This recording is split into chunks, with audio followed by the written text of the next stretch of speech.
Step 2 in the 5 steps of hypothesis testing is to create a null and alternative hypothesis.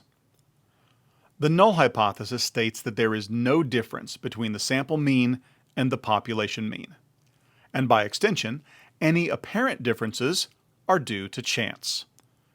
Expressed in words, the null hypothesis would be the average weight of babies born in Siberia will be no different than the world average of 7.5 pounds. Expressed in numbers, we would write a null hypothesis as h sub 0, mu equals 7.5. And in some cases, we would write our null hypothesis as mu1 equals mu2. Both ways of writing the null hypothesis say the same thing. There's no difference between the means.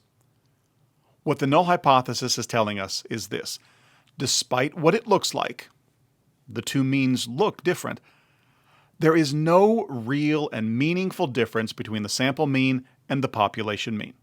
Sure, they might differ a little, but those differences are due to random chance, so we should treat these means as though they are the same.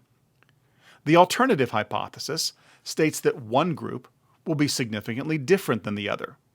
The sample mean and the population mean are truly different, so differences are real and due to a treatment effect.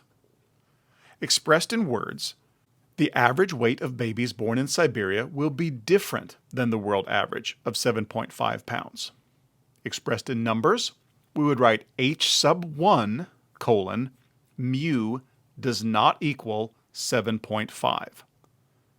The null hypothesis is always written as h sub 0, and typically the alternative hypothesis is written as h sub 1, The alternative hypothesis may also be written as h sub a or h sub 2 if you have multiple alternatives, but the null is always h sub 0. So now I need to go back and clean up something that I was sloppy about when I first introduced you to the alternative hypothesis. I taught you about the alternative hypothesis that was non-directional, but I actually used directional examples. So let's unpack that and make sure that we're clear. Alternative hypotheses can be either directional or non-directional. Direction refers to the direction that the dependent variable changes. Will it increase or decrease? With a directional alternative hypothesis, you say that the sample mean will be higher than the population mean. Or in another case, you might say the sample mean will be lower than the population mean. For our example, we could create a directional alternative hypothesis that our Siberian sample mean will be higher than the world population mean. And this would be called a one-tail test. More specifically, a one-tail test right because we are only interested in significant changes greater than the mean. We could construct a one-tailed test left alternative hypothesis if we were only interested in sample means lower than the population mean. Expressed in numbers, we use the greater than and less than signs to indicate direction of change.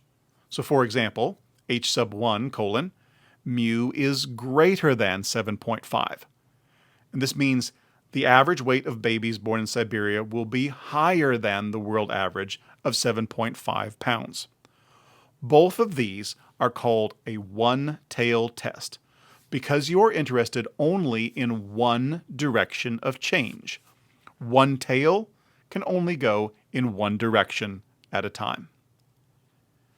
An alternative hypothesis can also be non-directional. With a non-directional alternative hypothesis, we simply state that the sample mean will be different than the population mean, but we do not say whether it will be higher or lower.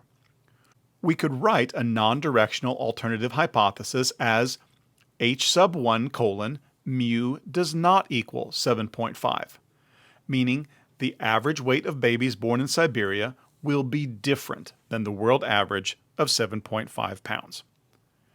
This type of hypothesis uses a two-tailed test because we are considering change in either direction.